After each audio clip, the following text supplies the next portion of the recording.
Kabak yolundan herkese selamlar.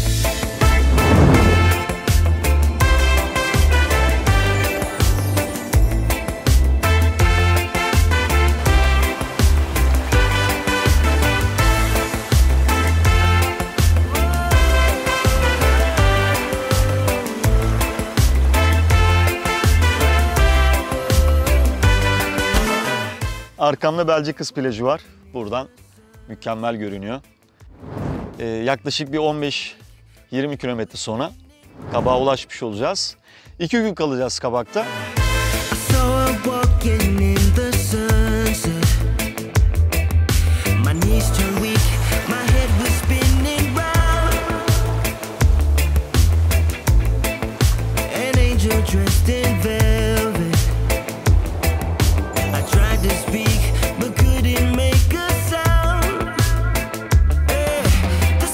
Kabak yolunun ilk durağımız Kelebekler Vadisi. Hemen aşağımız. Çok güzel bir görüntüsü var buradan ama biraz tehlikeli. Tırsmadığım değil açıkçası. Buraya sadece deniz yoluyla geliyorsunuz bu arada. Buradan aşağıya bir iniş yok. Deniz yoluyla gelmek için de Ölüdeniz'deki sahilden teknelere binip buraya gelme şansınız var. Aşağıda çadırlar var. Yani biraz daha bohem bir tatil sizler için uygunsa Kelebekler Vadisi uygun bir yer olacaktır. Biz yolumuza devam edelim.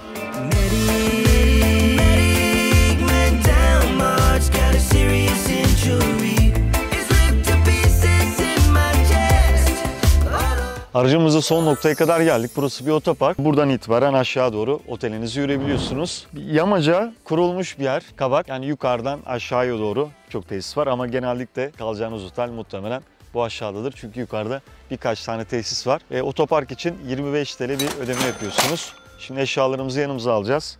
Yürüye yürüye otelimize gideceğiz. Oteliniz uzaktaysa taksiler varmış. Onları arıyorsunuz. Muhtemelen onların altı yüksektir. Onlar otelinize kadar sizleri götürüyor, tabii ki ücretli.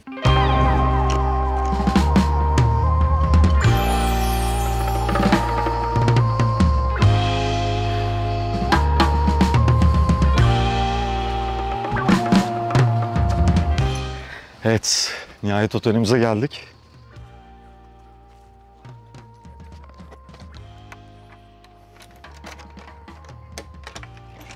Her şey çok doğal burada. Banyo, tuvaleti. Burada bir 2 kişilik yatak. Ön tarafta teras var. Oraya da götüreyim sizi.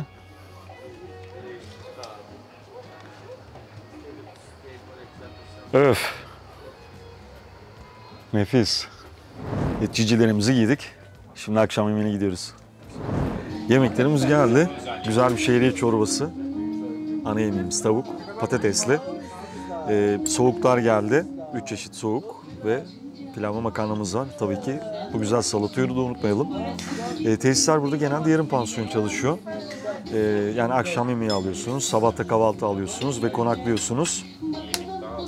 Öğleyin artık bir şeyler atıştırırsınız aşağıda ya da otele gelip burada bir hamburger, cips tarzı bir şeyler yersiniz.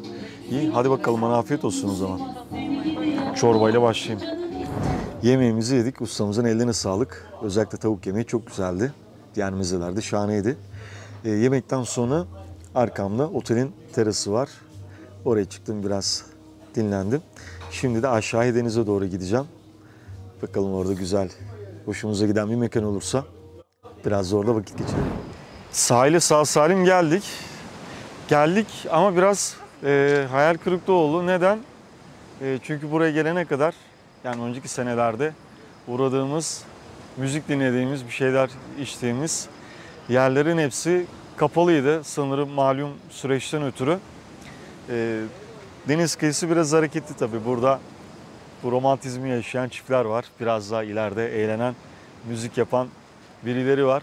Bakalım bizleri de gruplarına dahil ederlerse onların arasına karışmak istiyoruz bizler de. Karışamazsak da kendimiz, kendi kendimize bir şeyler çıkarıp eğleneceğiz artık.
Birisi müzikle eşlik ediyor dansa, diğeri de dans ediyor.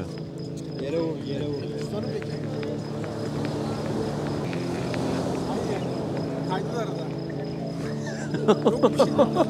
Berkan kendine gel Berkan. Ben biraz sonra geleceğim. Hayırdır Berkan? Nereye?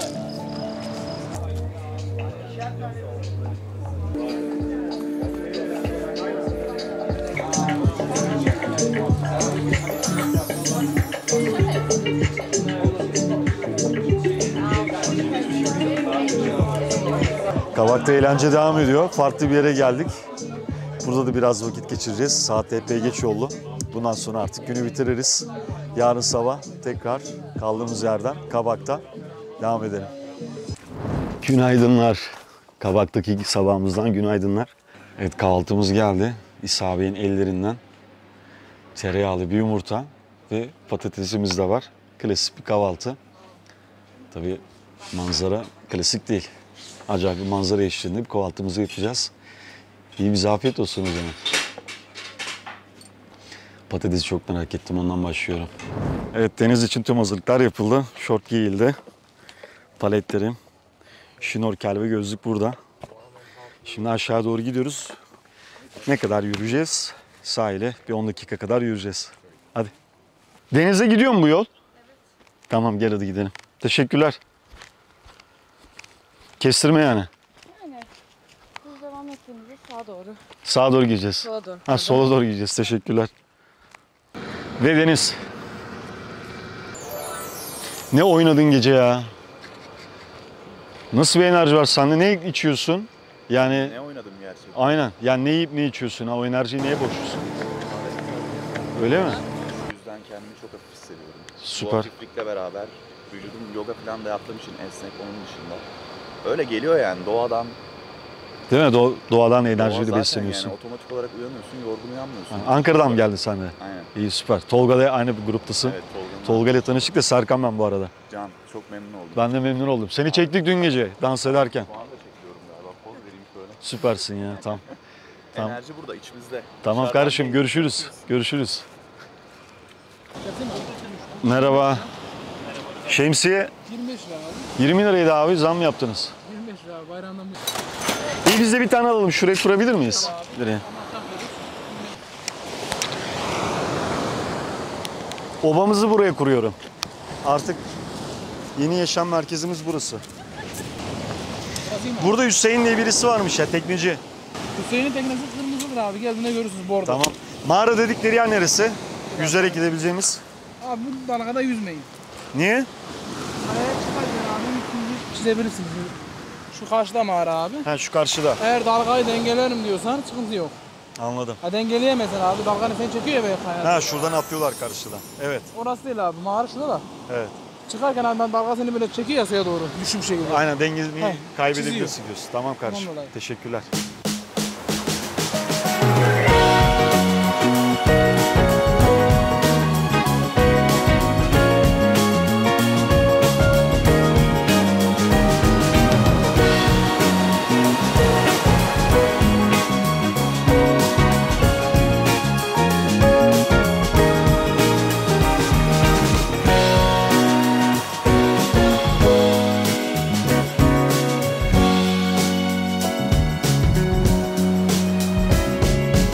Tekne turuna çıktık. Kaptanımız Hüseyin Bey. Evet. İlk durağımız Kavak Mağara mı abi burası? Evet, Kavak Mağara. Kavak Mağara'ya geldik. Şurası hemen. Yüzerek de gelebilirsiniz buraya. Kavak, çok uzaklaşmadık oradan. İstersen göster Kavak'a da. Mesafeyi göstermiş olalım. Şurası. Şimdi rotamız ne abi? Soğuk suya gidiyoruz. Soğuk su. Sonra Cennet Koyu. Cennet Koyu. O kadar. Evet. Tamam. Kavak Mağara, Soğuk Su Cennet'e gitmek isterseniz Hüseyin Bey burada, kaptanımız. 300 lira. 500 lira verirlerse, Nasıl? 500 lira olursa Kaş'a kadar gider misin? İyi bakayım. Gitmiyor musun? Evet. Yalnız alet çok hızlıymış ya. Evet, İyi, hızlı gidiyoruz. Tamam bas ben şu an değil. Tamam, basma iyiyiz şu an.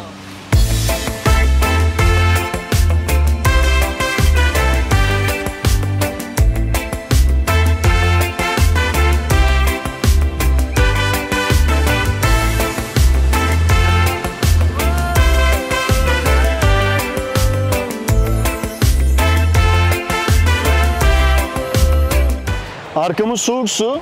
Şu dağdan, zirveden, vadilerden tatlı su çıkıyor şurada ve bu turkuaz rengin sebebi de bu. Evet abi, siz Kelebekler'den mi çıktınız?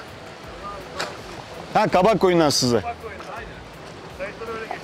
Tamam, Kabak Koyun'dan kayıtları öyle geçecek. Okeydir. İyi eğlenceler bu arada. Doğa bütün güzelliğiyle şu an karşımızda. Buradan da Şimdi Cennet Koyun'a. Saw her walking in the sunset.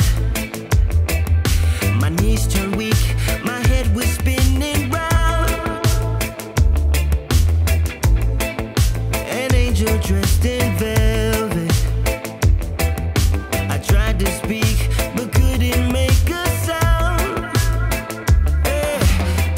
Evet, kara göründü. Cennet Koyun'a geldik. Ya dilim tutuldu ya. Resmen nutkum tutuldu. Ben böyle güzel bir plaj görmedim Türkiye'de. Ya Cennet Koyu, Cennet Koyu. Her yerde Cennet Koyu var ama asıl Cennet Koyu burası bence.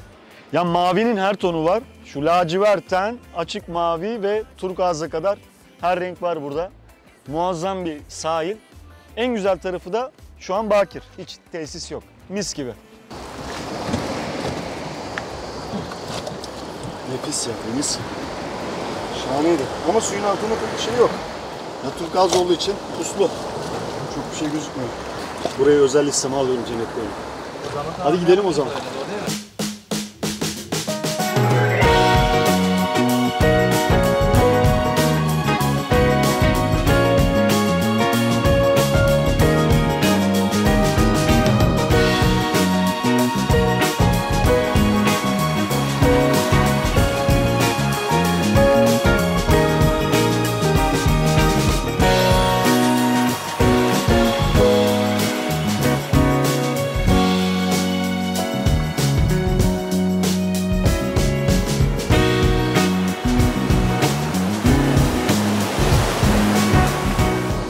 Korsan Koyun'a geldik.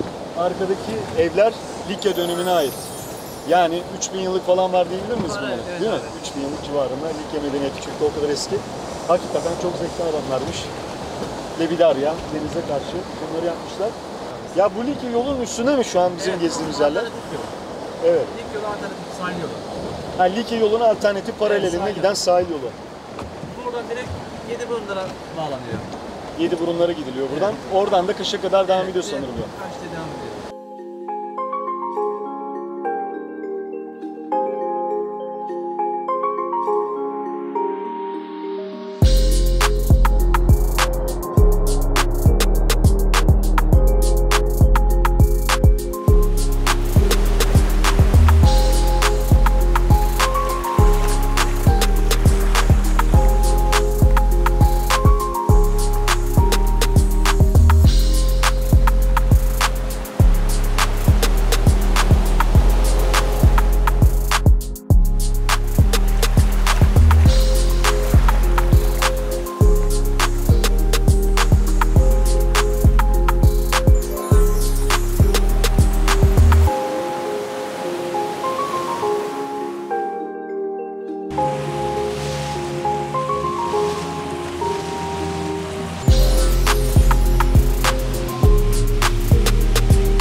Ve Kabak'a geri geldik.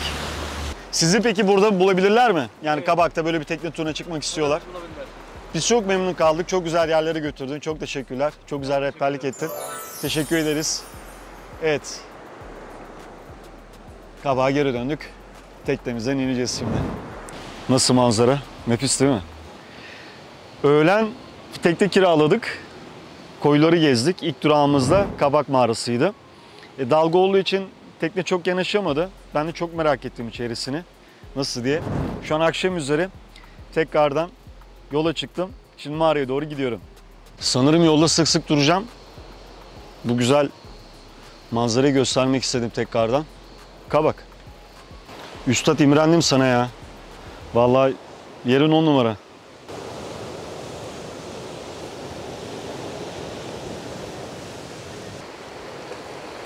Bazen ağaçların kıyısında böyle mavi çizgiler var. O mavi çizgileri takip ettiğinizde mağaraya ulaşabiliyorsunuz. Bakın şu taşı da bir çizik atmışlar. Şu yolu takip edeceğiz ve mağaraya devam ediyoruz.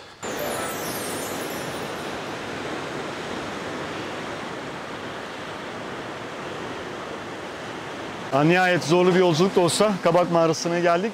Buraya ya spor ayakkabıyla gelmelisiniz bence. Terlikle gelmek hakikaten tehlikeli. Ya burada arkadaşlar olmasa, bize yardımcı olmasalar biz de gelemezdik muhtemelen. Mağara burada ama nihayetinde geldik. Hakikaten değdi geldiğimize de.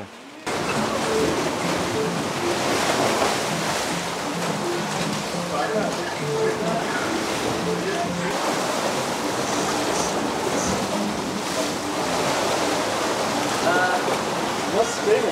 Çok güzel. Bir tık derin. Biraz derine iniyorsun. Gözlük olsa olur mu da? Ha, açamıyorsan dalma ama. Çünkü bir de burası çekiyor, geri çekiyor.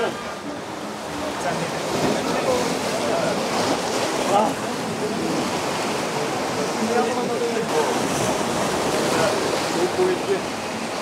Mağarayı da gezdim. Güzel bir yürüyüş oldu. Güzel bir akşam yürüyüşü oldu. Şimdi Kabak'a tekrar geri dönmek üzereyim. Yani şu güzel manzarayı görünce tekrar bir durup bunu göstermek istedim size. Buradan artık otele geçeriz. Bir duş alırız, bir üstümüzü değiştiririz. Oradan da akşam yemeğine geçeriz. Buyurun, manzara sizin.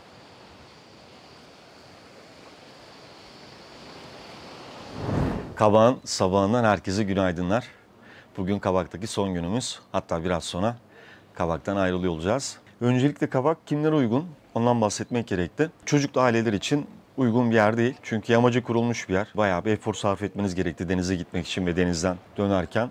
Lüks bir tatil aramıyor olmanız gerekti. Tesisler genellikle salaş. Temel ihtiyaçlarınız göz önünde bulundurulup dizayn edilmiş. Odalarında çok bir donanım yok. Restoran hizmeti veren yer neredeyse hiç yok. Tesisler genelde sabah kahvaltısı ve akşam yemeği veriyor. Doğayı seviyor olmanız lazım. Çünkü bir vadinin tam ortasındaki bir koy, Kabak koyu. Sağında, solunda, arkasının her yerinde çam ağaçları var. Kabak'a nasıl gelebilirsiniz? Ölüdeniz'den buraya araçlar var. İnternetten biraz araştırma yaparsanız o araçlara ulaşabilirsiniz. Yine günübirlik gelmek isterseniz de Kabak'ın üst kısmını aracınızı bırakıp orada taksi ya da minibüsler var. Minibüslerle Kabak'a kadar inebiliyorsunuz.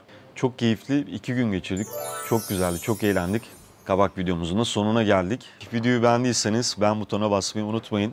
Kabak'la ilgili sorularınızı yorumlar kısmından lütfen bize iletin. Son olarak da kanalımıza tabii ki abone olmayı unutmayın. Kendinize iyi bakın. Kabak'tan sevgiler.